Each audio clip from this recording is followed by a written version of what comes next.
Now, a lot of people have problems with this one. It's called making mistakes.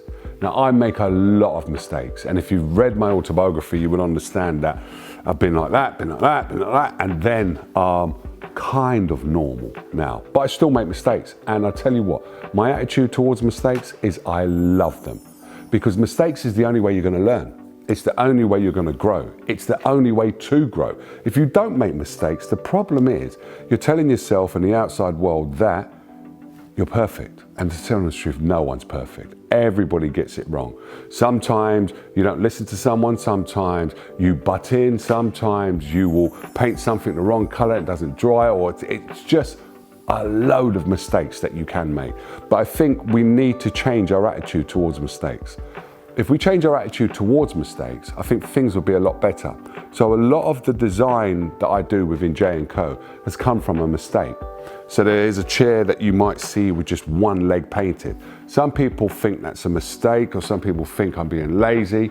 I think it's a beautiful mistake. What happened once was I was painting this chair, got a phone call, and I only got one leg painted. And I remember looking at the chair whilst I was on the phone call to someone, and I said, wow, that looks cool. It actually gave the chair more definition. So I had one leg painted, a color, obviously, and then it was a case of all the other components of the chair just stood out even more. So that's what I continue doing. The other one is where I do dripping paint. I remember once I spilt a paint pot over a chair. I know, it was a mistake, it happens.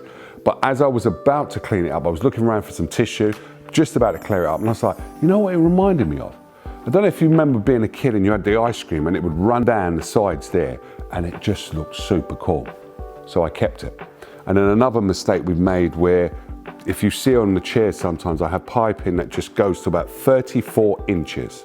Because I remember once I wanted to do this chair, and I said, right, that's the piping I'm going to use. I then sewed the piping together, and there was only 34 inches of it.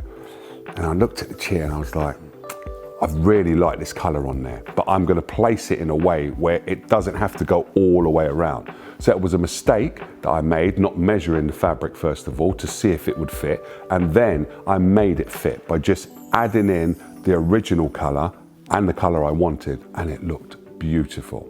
So mistakes in my life, God blimey, I've made a few of them, and don't worry, this is not going to be me banging on to you guys, because if I talk to you about the amount of mistakes I've made, we'll be here for weeks, okay?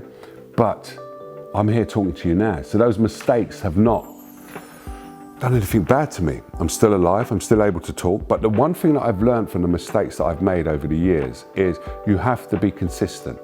And being consistent is, let's say for instance, the easiest way to put it is like this. Imagine you didn't brush your teeth. It was a mistake that you made, you never brushed your teeth. Your teeth would just be filled up with all this plaque, wouldn't they? It's just the way it goes. But if you consistently brush your teeth every day, you don't get the plaque. It's as simple as that. So if you know you have a habit of speaking over someone and it's annoying that person, change it, because it could be a mistake.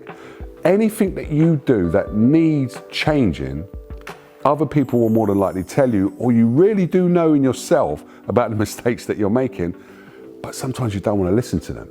But I think our attitudes towards mistakes have to change, which is they're beautiful.